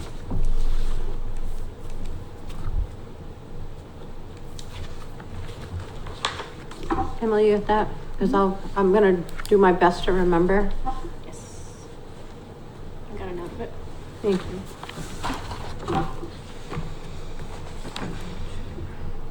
Okay, Are we covering new business now? yes. I have a question for Dan. What would we have to do in order to have a blighted property task force? I mean, because we don't, but we have blighted properties. So what would have to happen in order for us to be able to have that so that we may have some control? Sure. So, there's a couple things, but there are bylaws which other towns have adopted I have Ashland's, I had printed Ashland, that out. Yeah. Ashland is actually a great example. Yeah. I've also recently seen that as well, that was sent to me. And we have not really discussed it yet as part of the planning board, but that would be a start, is to have a bylaw written up that is similar, in language, to really start to, kind of start the process, with, you know, some of the properties. I mean, the thing is that, you know, with any type of bylaw, it's got to go through a considerable amount of review. It also involves, town council as well to review it and whatnot before it gets brought up to a town meeting, but it's something that the residents can definitely vote on. Yeah, I mean, did you mention, I'm sorry, did you mention that we had something? There was a discussion? blighted, property, Mhm. group that was looking at, Okay. you know, it was more from the town administrator's office. Mhm.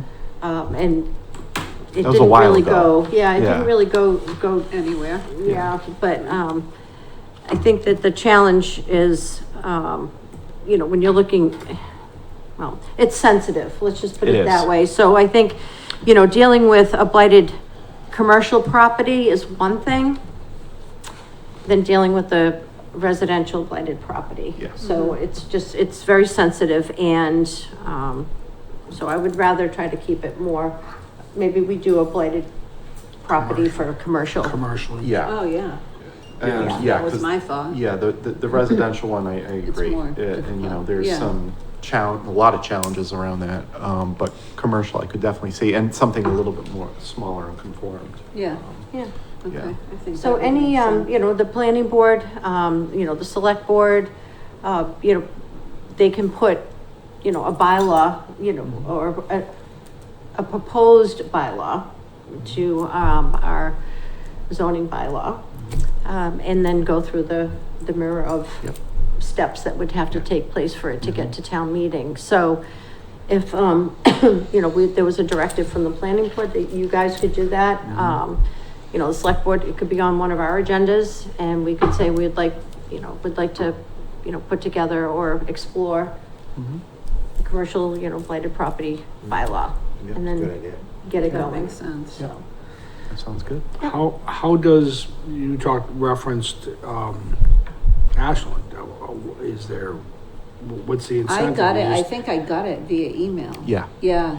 Yeah, so it's, I mean, a it's, thumbnail, because it's for new business, but on a thumbnail overview of it, what's the, I know what the purpose is, what's the result of it? if I remember correctly, it basically states, you know, obviously the purpose of the bylaw and everything, and then it goes into the whole zoning framework of how, I believe it was for commercial, of how, you know, certain standards need to be met Yeah. in an effort to ensure that, you know, it's being, and then if not, you know, fines and that kind of thing. So it becomes a financial, that was my question, Exactly. what's Like the what the whole enforcement? scope is Yeah. of Yeah, it. the The scope, enforcement, yeah. that's legalese, but Yeah. the enforcement is Mhm. fines. Yeah. So you're just gonna hit them financially till they Right. either decide, we fix this or we sell it. Comply, yeah. Yeah, you make it financially not feasible for them to Right. keep it. Yeah. They have to sell it and get I, it. I, It becomes a new one business. property comes immediately to mind on that. Yeah, and there are so many different variables too. I get that. Yeah. You know, it's not just the financial, but what is, you know, what is stated as a blight?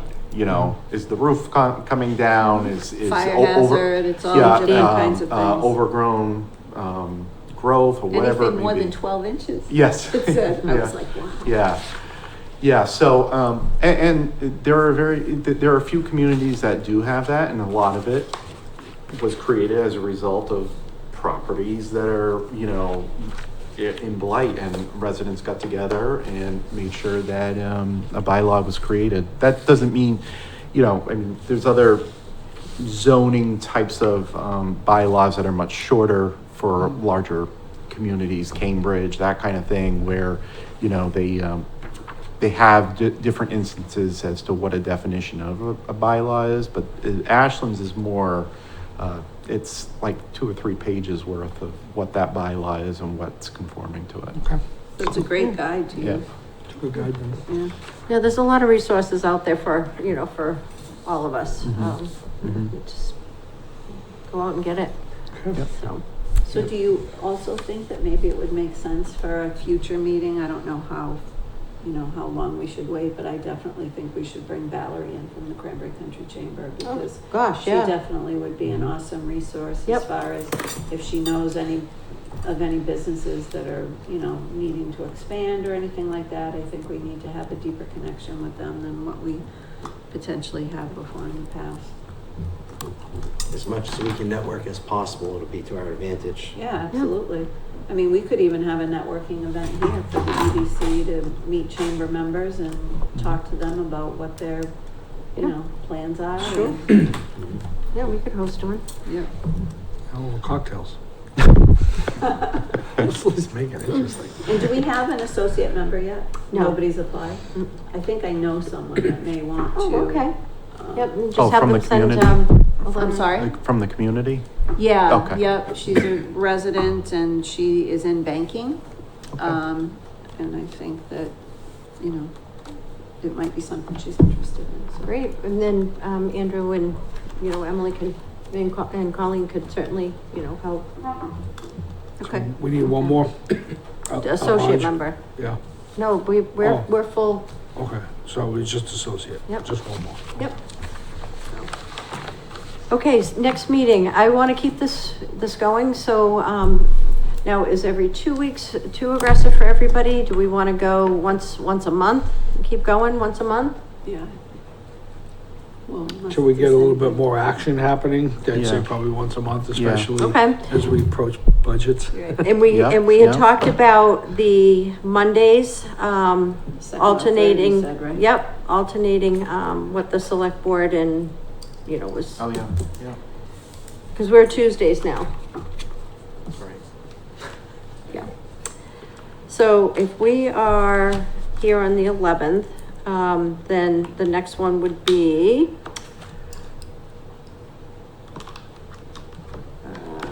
on the 8th or the 15th. And I can't remember what the select board meeting was. Can I It doesn't make a- matter if Make a it's, special request. Second. Can we do the 15th? I won't be here. Oh, I won't be here on the 8th. all right. I'll be in Utah. I'll be at a golf tournament on the 15th, so. I mean, not that I have to be here, but. You can always set up, a virtual. So the second or Oh, third. yeah, I'll join in from the Yeah. 19th. Why not? 19th hole. Yeah, I'll be in good shape. That could be a little amusing though. It would be hysterical. The 22nd's also Rosh Hashanah, so I'm out there too. Okay. All right, so right now it's, 8th or 15th, and I hear you're not gonna be here on the 8th, you're not here on the 15th, so the majority? When is Labor Day? We don't want to meet September on 1st. Labor Day. Huh? September 1st. Well, Oh, it's Labor the Day first? is- Okay. Yeah, When is the select board meeting? September 2nd. Yeah. it's a Tuesday. Okay, Can we do the 3rd? that Wanna Wednesday? move to Wednesdays? I thought we were staying on Mondays. Yeah, let's stick with Mondays Okay. if we could. Okay. So can we do the 15th? I know Larry won't be here. That's all right, no, don't hurt my feelings. Yeah, that works for me. All right, why don't we go with the 15th? Thank you.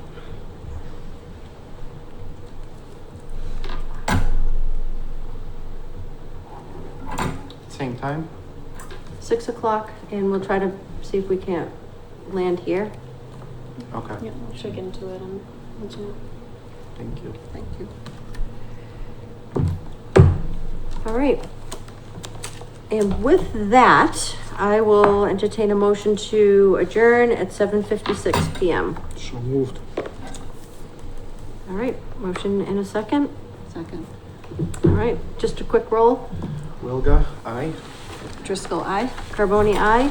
Stan, aye. Sol Davila, aye. Thank you very much. Thank you, everybody. That was great.